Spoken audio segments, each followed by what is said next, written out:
자, 주식타자 안교수입니다. 제가 말씀드렸던 대로 일단은 오늘은 반등에 끝나긴 했습니다. 그죠? 51,800원에서 시작하고 추가적으로 한 번 더 하락을 추가적으로 시초가보단 하고 그리고 반등에 끝날 거다라고 말씀드렸어요. 사례를 말씀드렸죠.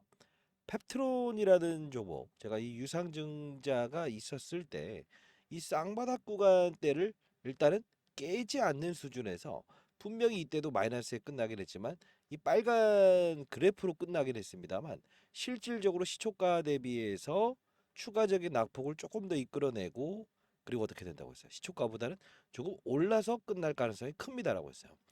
단일 첫날에 대한 반등을 이렇게 줘버릴 수는 없다라고 해서 했는데 실제로 똑같은 지금 주가 흐름을 보이고 있다는 것은 우리는 이때 쌍바닥을 꺾이지 않았던 페프트론과 지금 다시 한번 더 이 급락에 대한 부분에서 실제로 유상증자권 나왔을 때에 대한 부분을 깨지 않았던 이때, 자 이제 우리는 깨지 않는 이 부분에서 주가의 상승을 도모할 수 있는 지금 추가적인 알파의 수익이 남아있다. 이 말씀을 드리면서 영상을 진행하도록 할게요. 자, 구독, 좋아요 버튼 눌러주시게 되면 주식타자 안교수 많은 힘이 되고요. 일단 이 금양이라는 종목은 제가 아주 오랫동안 여러분들께 설명을 해드렸어요. 사실 3월 달에 감사보고서에서 실제로 계속적인 사업 부분에 대한 부분이 실제로 의문이다. 왜? 아니 그 몽골 관련된 부분에서 돈을 투자했다고 하는데 실질적으로 그 돈을 4천억짜리에 대한 이 영업이익 발생되지 않았고 2차 전지 전업종에 대한 부분이 에코프로부터 시작해서 이 관련 사업군이 같이 움직였던 7월 26일 날 정점을 찍었던 부분인데 얘는 꿈틀대지 못하는데 혼자만 갑자기 급량이 움직인다? 자, 이 부분은 4695 배터리. 이 부분에 대한 부분은 일단은 좀 절어 놓으세요라는 이야기를 통해서 말씀을 해드렸어요. 그리고 이 최근 이 유상증 건 나오기 전부터 제가 뭔가 이상합니다. 류광지 회장은 분명 돈을 필요로 할 수밖에 없을 것 같다. 즉 유상증자 담보대출권 꽉 찼기 때문에 유상증자를 동원할 수밖에 없습니다라고 해서 말씀드렸는데 실제로 그 시나리오대로 이어가고 있어요. 그리고 이 부분에선 매수의 기회로 판단하세요라고 해서 말씀드렸습니다. 결국 뭡니까? 시나리오 그대로 이어가고 있죠. 이따 전자공시상을 보면서 지금 유상증자를 우리는 어떤 기회 활동으로 바꿔야 되고요. 그리고 8천억에 대한 유상증자를 기사화시켰죠. 이 부분이 4,500억으로 줄어들었다 이겁니다. 근데 38,850원인가요? 이 유상증자의 가격에 대한 부분이 바뀔 수 있다. 그러면 유상증자 금액도 향후에 주가가 올랐을 때 증가될 수 있다는 걸 다시 한 번 더 우리는 알아야 됩니다. 반대로 유상증자 금액이 줄어들 수도 있다라는 걸 우리 한번 과거의 어떤 사례를 통해서 우리 대입하면서 추가적으로 우리는 지금의 위기를 기회로 바꿀 수 있는 이야기를 여러분께 풀어드리려고 하고 있습니다. 자, 구독, 좋아요 버튼 눌러주시게 되면 주식타자 안교수 많은 힘이 되고요. 이 페프트론의 사례도 좀 비교를 해드릴 거예요. 왜냐하면 갑작스럽게 현금이 없어서 결국 내년 3월 되게 되면 감사 보고서를 정상화 시켜야 되거든요. 역시나 페프트론도 돈이 없었기 때문에 결국은 유상증자를 동원해서라도 이 자본금을 늘리는 행위를 할 수밖에 없었다는 건 동일한 사건이에요. 아마 이 금양 페프트론뿐만이 아니고 지금 재무적으로 무엇인가 돈줄이 꽉 막힌 기업들은 앞으로 유상증자를 계속적으로 진행할 수 있다는 힌트를 얻을 수 있는 부분이고 그 가능성이 있는 기업의 후보군까지도 여러분들 체크해 놓은 자료를 여러분들께 첨부해 드릴 거니까 오늘 영상은 여러분들께 큰 도움이 되실 거라고 저는 확신합니다. 자, 일단 오늘 수급적인 동향은 어떻게 되었는가라는 걸 좀 볼 텐데 일단 뭐 외국인들의 수급은 실제로 큰 이탈 사항이 없이 오늘 오히려 진입이 됐어요. 그죠? 근데 오늘 같은 경우 보게 되면 어떤 이슈 때문에 시장이 급락 나왔죠? 그쵸. 오늘은 뭐 일본의 이시바라고 하는 총재가 이제 금투세 이슈를 또 끄집어냈죠. 국내도 지금 문제인데 일본에서 끄집어냈고요. 이스라엘 전쟁권 부각 그리고 내일 휴무에 들어가지 않습니까? 이 모든 것들이 맞닥뜨리다 보니까 이 금양에 대한 부분이든 시장의 전반적인 산업군들이 주가의 하락을 이끌면서 아무 이상이 없었던 삼성전자의 주가도 훼손이 나오는 이런 어려운 장이었습니다. 그러면 우리는 어차피 유상증자에 대한 부분에 시행한다는 건 팩트로 지금 나와 있기 때문에 우리는 이 부분을 때로는 이 시장의 급락 사건을 통해서 우리는 기회로 활용할 수 있어야 될 것 같아요. 그죠? 자, 그러면 우리 전자공시상을 일단 한번 쓱 한번 들어가서 다시 한번 더 점검하는 시간을 우리 한번 가져보는 시간을 갖도록 하겠습니다. 자, 전자공시상에서 우리가 봐야 될 부분은 자, 일단 지분 증권이라고 나와 있죠. 이제 유상증자 어떻게 할 거다라는 거를 슬쩍 보여주는 장면인데 한번 볼게요. 자, 가만히 보게 되면 이 부분이에요. BNK 투자증권을 대표 주관사로 놓는다. 그런데 한국투자증권 많이 들어보셨죠? 지금 최근의 기사 내용 중에서 BNK 투자증권과 그리고 한국투자증권 그리고 한 군데의 증권사가 더 있었어요. KB증권. 그래서 제가 KB증권이 빠지면서 대형 증권사는 분명 빠질 수밖에 없다라고 했어요. 왜? 논란을 피해가기 위해서. 근데 BNK 투자증권은 어떤 회사예요? 중소형 증권회사라는 거죠. 자, 이제 하나만 남으면서 과거에 박셀바이오와 STX의 유상증자 성공을 시켰던 이 증권사이거든요. 그럼 실권주 나왔을 때 이들이 처분하는 거예요. 근데 내용을 가만히 보게 되면 누가 나와 있어요? 한국투자증권이 일반 공모 형식의 실권주가 나왔을 때 무엇을 한다? 누가? 한국투자증권도 인수하는 조건으로 포함을 시켰다는 거예요. 이 뜻은 뭡니까? 내가 대표 주관서로 나서게 되면 나름 네임밸류가 있는 한국투자증권 입장에서는 네임밸류 이게 훼손될 수 있다. 그래서 실권주가 나왔을 때는 우리가 그때는 인수해서 어떻게든 수익을 내겠다는 꼼수가 나온다는 거죠. 그죠? 자, 이 부분 한번 점검했고요. 그리고 최근에 나왔던 부분에 유상증자 결정. 자, 보게 되면 일단은 가격이 정해져 있어요. 가격이. 자, 보게 되면 뭐 시설 자금으로 이 3,500억을 쓴다는 거예요. 시설 자금이 뭡니까? 공장 짓겠다. 이게 뭐죠? 예.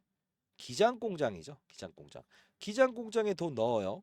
그러면 이게 자본이 됩니다. 자본이. 유상증자는 부채가 아닌 자본이 된다는 거예요. 자본.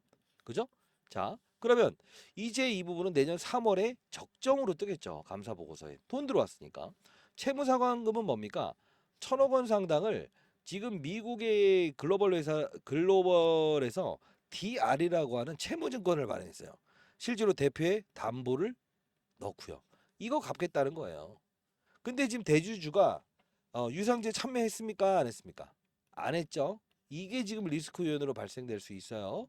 자, 끝까지 영상을 지켜봐 주시기 바랍니다.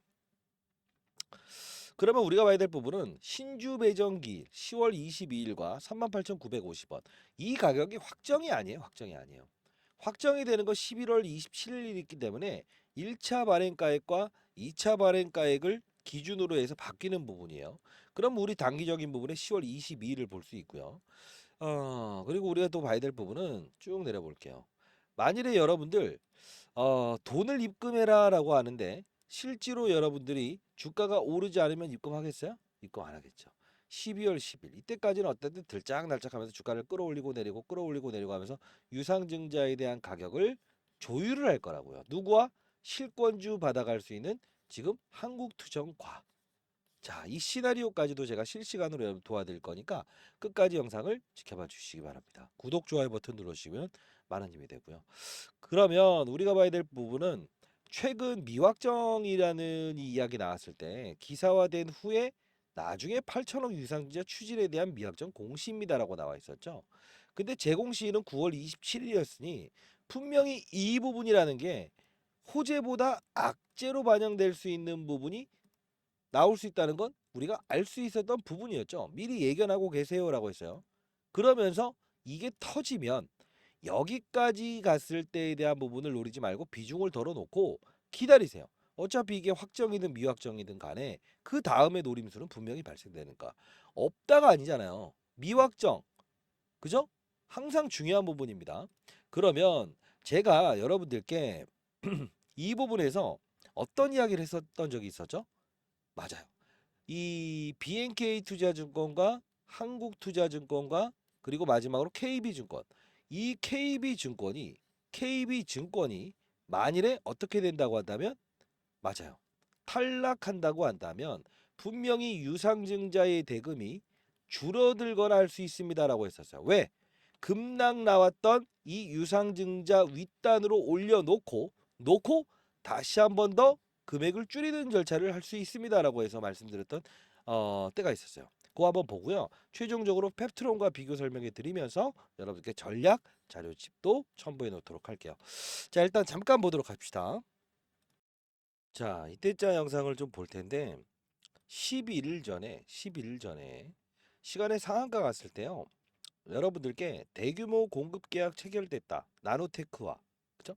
이때 제가 영상을 제작했던 거. 이때 무슨 말을 하냐면 유상증자 금액이 적어질 수 있습니다라는 이야기를 해요. 다시 한 번 더 늘어날 수도 있습니다. 그 자료 제가 정리해 놓은 거 첨부해 놓을게요. 끝까지 영상을 지켜봐 주시기 바랍니다. 자, 보도록 할게요. 이 부분에서 분명히 우리는 감사 보고서에 대한 부분을 여러분께 의문을 제시해 드렸고 비중을 덜어내야 된다. 그리고 여러분께 다시 한번 말씀드렸던 부분은 뭐였습니까? 8천억에 대한 유상증자는 줄어들 수 있다고 했어요. 첫 번째 근거를 뭐라고 했습니까? SM랩 상장에 대한 부분, 그죠? 이 일정에 대한 부분 보내드렸어요. 그리고 두 번째 어떤 이슈를 말씀드렸습니까? 자, 여기서 SM랩 상장 일정 오늘도 보내드릴 텐데 이게 중요한 키포인트예요. 유상증자 금액이 줄어들 수 있다. 미리부터 이때 말씀드렸죠. 다시 한 번 더 덜어내야 된다. 그리고 여러분께 다시 한번 말씀드렸던 부분은 뭐였습니까? 8천억에 대한 유상증자는 줄어들 수 있다고 했어요. 첫 번째 근거를 뭐라고 했습니까? 자, SM랩 상장. 그쵸? 자, 여러분들 이때 전부 다 말씀드렸어요. 금량을 우리는 이 부분에서 주관사가 하나 탈락한다. 주관사가 하나 탈락한다. 그죠? 자, 잠깐 볼까요? 그쵸? 주관사 BNK 투자증권, 한국투자증권, KB증권, 하나이증권은 탈락할 거라고 했어요. 빠졌죠, 실제로. 자, 다시 한번 말씀드리도록 하겠습니다. 여러분 중대한 사실입니다. 자, 어떻습니까? 이때 제가 했던 말은 유상증자의 금액이 줄어들 겁니다. 왜? 주가의 회복을 이끈 후에. 정확하지 않습니까? 자, 여러분들 도와드릴 수 있는 방법의 자료를 좀 드릴 텐데 제가 이 펩트론이라는 종목이 이 다른 사실이 아닙니다. 지금 여러분들 유상증자에 대한 부분을 우린 이 금량에 대한 부분을 좀 집중할 필요가 있고요. 나노테크라는 회사가 수익성 매출액이 100억도 채지 안 되는 회사인데 2.2조 원의 수주를 받았다. 사실 이 부분에 대한 거는 그냥 코멘트를 넘길게요. 자료로 대체할게요. 자, 근데 언제든지 해지할 수 있는 조건을 걸었다는 거죠. 지금 중요한 건 뭐냐면 유상증자 성공시키겠다 이거예요. 이거 끝물은 어디까지 간다? 유상증자 성공시킬 때까지만 남겨둘 겁니다. 과거에 콩고에 대한 매출액도 전자공시상을 통해서 4천억 정도의 영업이익을 발생시키겠다. 매출 결국 뭡니까? 줄였죠. 얼마로? 대략 말도 안 되는 금액으로 줄였죠. 100억도 안 되는 걸로. 자, 일단 뭐 여러분들 믿고 싶을 겁니다. 방 누구누구도 믿고 싶고 금양도 믿고 싶고 그 환상을 제가 깨드리고 싶진 않아요. 다만 현실적인 이야기를 듣고 싶어 하는 분들이 분명히 있을 것 같아서 이 펩트론 제가 이 부분에서 유상증자 나왔을 때 자, 분명히 받아내세요. 이 쌍바닥 긁진 않을 겁니다. 그리고 나서 어떤 전략을 하십시오라고 해서 도와드렸던 부분의 영상을 가볍게 보면서 최종적인 전략 여러분께 보내드리도록 하겠습니다. 자, 역시나 이제 8월 17일 날 펩트론 허수 유상증자 1200억은 일라일리 자, 고객사 1200억은 고객사의 일라일리를 위함입니다라고 해서 올해는 축제가 될 겁니다라고 해서 여러분들께 시초가에 분명히 받아내세요라고 해서 여기까지 도와드렸어요. 근데 금양도 아마도 지금 2차 전지의 훈풍이기 때문에 여기까지에 대한 반등을 분명히 줄 수는 있다고 봅니다만 툭 하면서 끊어질 때는 이 부분까지도 끌어낼 수 있어요. 다시 한 번 더. 왜? 아직 기간이 많이 남아있기 때문에 그렇습니다. 아마도 여러분들은 제가 뭐 하는 사람인가라고 생각할 텐데 20년 동안 자산운용사에서 펀드 매니저였었고요. 3월부터 시작해서 금양에 대한 안 좋은 이야기만 여러분들께 지속적으로 했던 사람이긴 합니다. 그죠? 근데 중요한 건 뇌정지 사태, 전시상 발생, 그죠? 돈이 없을 겁니다라는 이야기. 사실 뭐 좋은 이야기를 해드릴 수 있었으면 얼마나 좋겠습니까만은 이때죠. 8월 24일에도 자 3년 연속 적자 SM랩 상장 이거 일정 나왔어요. 이 일정에 따라서 유상증자 금액 줄어들 수 있다는 겁니다. 그 전략대로 하셔야 됩니다. 영상 끊지 마시고 야 여기까지만 잠깐 보도록 할게요. 자, 금양 보유한 주주 여러분들, 많이 힘드실 겁니다. 일단은 지금 이 부분 보게 되면, 이 급락 사건 나왔을 때, 웬만한 종목들은 전부 다 반등을 줬는데, 다시 재차 이 부분까지 내려와 있다는 거예요. 그쵸? 아마 이번에 이 실적에 대한 부분이 조금은 논란의 소지가 지금 발생된 것 같은데, 미리부터 실적에 대한 부분. 자, 한 달 전에 영상을 제작했죠. 다음은 유상증자와 SM랩 상장 진행 단계가 핵심일 겁니다. 지속적으로 말씀드렸던 부분인데 이렇게 해서 뭐 실적에 대한 부분에 적자 빨간불 이때부터 돈 필요할 수밖에 없다. 돈이 없으니까 신발 발포제 회사였다. 그죠? 그리고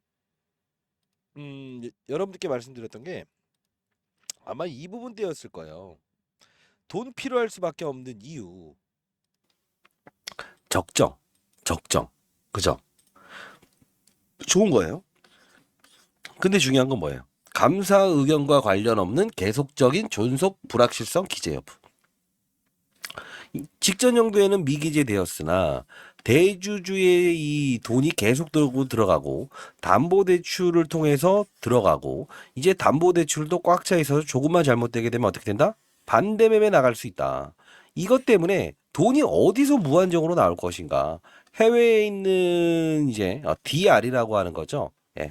이 글로벌 그러니까 이제 외국에서 돈을 빌렸다고 보시면 돼요. 국내에서 이 사채를 빌린 게 아니고 이 부분을 계속적으로 투여를 하는데 한계치가 있지 않겠냐. 그죠? 이 정관 내용을 변경하면서 이 사채를 빌리긴 했지만 여기서 결국은 뭐냐면 감사 의견은 앞으로 계속적인 존속 불확실성 기재가 되었다는 거예요. 이 뜻은 뭡니까? 사업이 지속적으로 이루어질 수가 없다. 왜? 과거에 콩고 사건 통해서 콩고도 역시나 이제 조용히 있고, 그죠? 1조짜리 1조짜리 회사를 그 광산책을 거는 500억에 사왔다는데 아무런 소식이 없다. 4680 배터리? 물론 정에서도 관심을 갖는다. 근데 실질적으로 이게 되겠느냐? 테슬라도 지금 난항을 겪고 있고 10개 중에 6개밖에 못 쓰고 4개는 버리는 수준인데 이 금양이 지금 이거를 할 수 있겠냐? 사실 저는 이 부분에 대한 부분에 의문점을 제 의견을 반영하고 싶진 않아요. 근데 중요한 건 뭐냐면 글로벌 피기어 업체들은 매출의 영업이익을 따진다고 한다면 금양의 시총이 아직도 3조 원에서 4조 원 정도, 4조 원 정도 돼 있죠. 근데 글로벌 피기어 업체들은 지금 시총이 얼마냐면 대략적으로 4조 정도 된다고 한다면 지금 매출액이 몇 조 정도 되면 한 1조가 넘어가고 있어요. 영업이익도 천억 단위가 넘어가고 있어요. 근데 영원이에요. 그리고 적자예요. 그러니까 이 부분에 대해서 논란을 갖고 있다는 거예요. 그래서 제가 이 탐방 자료를 하나 첨부해 드릴게요. 자, 자, 이때도 역시나 류광재 회장 돈 필요할 수밖에 없다. 정확히 말씀을 드렸던 부분 중에 하나입니다. 자, 일단 여러분들께 자료를 좀 송부해 드릴 텐데 민감한 내용을 많이 다루고 있을 거예요. 그리고 여러분들 지금 이 금양에 대한 부분이 유상증자에 오늘 그렇게 썩 나쁘지 않을 겁니다라고 했던 건 팩트론 이야기도 해드렸습니다만 자, 에코프로 머티. 그죠? 에코프로 머티에 대한 이야기를 해드리면서 실제로 여러분들께 이 에코프로 머티에 대한 이 상승, 2차전지 전업 쪽에 대한 상승이 분명히 금양의 동사의 주가의 이 유상증자 건도 결국은 호재성 이슈의 단발적인 상승, 즉 바닥잡이를 만들어 줄 겁니다라고 해서 말씀드리긴 했습니다. 다시 한번 말씀드리겠습니다. 내일이 휴일입니다. 냉정하게 제가 보내드리는 자료 자, 일단 여러분들께 금양 유상증자 대응 전략 자료 펩트론과 비교 설명을 해놨고요. 여러분들 위로 너무 보시면 안 돼요. 자, 기회는 기회입니다만 비중을 드러낼 때 비중을 줄이세요라고 해서 분명히 제가 말씀드리기 위해서 라이브 링크 주소도 하나 발송해 드릴 거고요. 그리고 400억 투자해놓은 SM랩 이 상장이 중요한 거예요. 이 일정 딱 정해지게 되면 어떻게 된다? 유상증자의 금액이 줄어들 수 있습니다. 자, 어떻게 하면 줄어들 수 있다? 아니, 돈이 회수되는데 유상증자 금액을 늘릴 필요가 없죠. 다시 한 번 더. 유상증자를 성공시켜야만이 돈이 입금돼야만이 3월에 적정이라는 감사 보고서를 받을 수 있습니다. 분명히 유상증자 진행을 할 거예요. 그러나 이 부분을 알게 되면 어느 시즌에는 내가 주식을 덜어놓고 가야겠다. 이 전략을 반드시 여러분들 알 수 있을 겁니다. 자, 보도되지 않은 자료까지도 포함했으니까요. 반드시 이렇게 여러분들 참고하셨으면 좋겠고 이건 어떻게 보내드릴까? 자, 이렇게 하겠습니다. 그냥 자, 010 4822 8706입니다. 010-4822-8706입니다. 금양이라고 해서 두 글자 보내주시게 되면 제가 링크 주소 발송해드리고 자료까지도 여러분께 보내드리도록 할게요. 이게 저한테 막 종목 추천하고 어쩌고저쩌고 이야기 하시는 분이 있어요. 그러면 제가 이 개인 폰이라서 스팸 문자 걸립니다. 그건 좀 하지 않으셨으면 좋겠어요. 그런 분들 3번 잘못 보냈다라는 분이 혹시 있다고 한다면 주변에 계신 분한테 대신 보내달라고 하십시오. 스팸 문자 걸리니까요. 구독, 좋아요 버튼 반드시 눌러주시고요.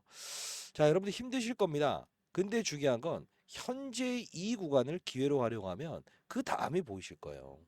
자, 그리고 지금까지 여러분들 이 영상을 지켜봐 주신 분들은 진심일 거라고 보고 있어요.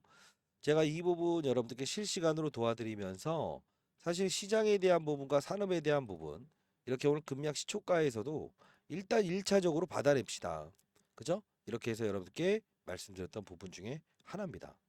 자, 여러분들 항상 중요한 부분은 자, 여기 뭐 금량을 제가 검색하게 되면 언제부터 여러분들께 다뤘는지 보시게 되면 경각심을 알 때부터 그죠? 이때죠. 금량 매출액 이렇게 이양수 사장 이렇게 한다? 뭔가 이상하다. 계속적으로 했지만 욕만 들었어요. 그러나 지금은 주식타자 안 교수가 맞았고 이제 여러분들을 도와드릴 수 있는 사람이 뭐 저라고 얘기하더라고요. 여기 보시게 되면요. 어떤 분들은 수익을 정말 극대화하시는 분들이 많아요. 이게 금량 제가 여기서 그냥 덜어 놓으세요라고 했을 때 덜어 놓으신 분들의 최근에 수익률을 좀 봤더니 엄청 뭐 대단하더라고요. 제가 이제 실시간으로 영상을 찍었을 때도 이렇게 올려드리고 자, 이분 보세요. 이분의 수익률이 9월 19일 오전 9월 27일 오전 9시 19분이었는데 이거 보십시오, 이거. 네. 이렇게 수익을 내는 거예요. 자, 근데 하이닉스 주가 오늘 많이 빠졌죠. 분명히 매도라고 했습니다. 자, 항상 중요한 건 시장을 바라보는 눈을 기르는 게 중요한 거예요. 2차전지 업종 안 좋은데 혼자만 오른다? 절대 그런 투자하시면 안 됩니다. 여러분들 생각에는요, 여러분들 그런 분들이 있을 것 같아요. 본인이 지금 금량만 손실 난 게 아니고 20종목, 30종목씩 보유하면서도 이렇게 손실 구간에 위치한 분들이 이 종목들이 많을 거라고 봐요. 속가내야 됩니다. 왜? 시장의 급락. 이때 우리가 어떻게 바꾸느냐에 따라서 마이너스 40%, 마이너스 50% 수익률 한 번에 돌려낼 수 있어요. 그게 바로 시장의 급락. 급락 이후에 사실 영원할 것 같았던 삼성전자의 주가도 추풍 낙엽처럼 빠지는 게 바로 시장이라는 거예요. 그죠? 맞잖아요. 근데 중요한 건 뭔지 아세요? 반대로 치고 나가는 업종이라는 게 있다고요. 자, 항상 시장이 빠졌을 때 우리는 자, 이제까지는 실수했지만 시장이 빠져서 같이 빠졌구나. 기회로 활용할 수 있는 지금 타이밍이라는 생각을 해야 돼요. 포트폴리오를 좀 바꿔야 됩니다. 리밸런싱 전략을 제가 제시해 드리도록 하겠습니다. 금량이라고 해서 보내주시고 제가 주식자라면 원이업에 따른 공부방도 여러분께 보내드리고 내일 시간 이제 연휴니까 진지하게 여러분들과 소통하고 포트폴리오 한번 점검하는 시간을 가져보도록 하겠습니다. 구독, 좋아요 버튼 누르시고 반드시 여러분들 승리 투자하기 위해서 20년 동안 자산운용사 있으면서 여러분들께 하나라도 더 좋은 이야기, 좋은 정보를 통해서, 좋은 교육을 통해서 도와드리도록 할게요. 잘 됐으면 좋겠습니다. 감사합니다.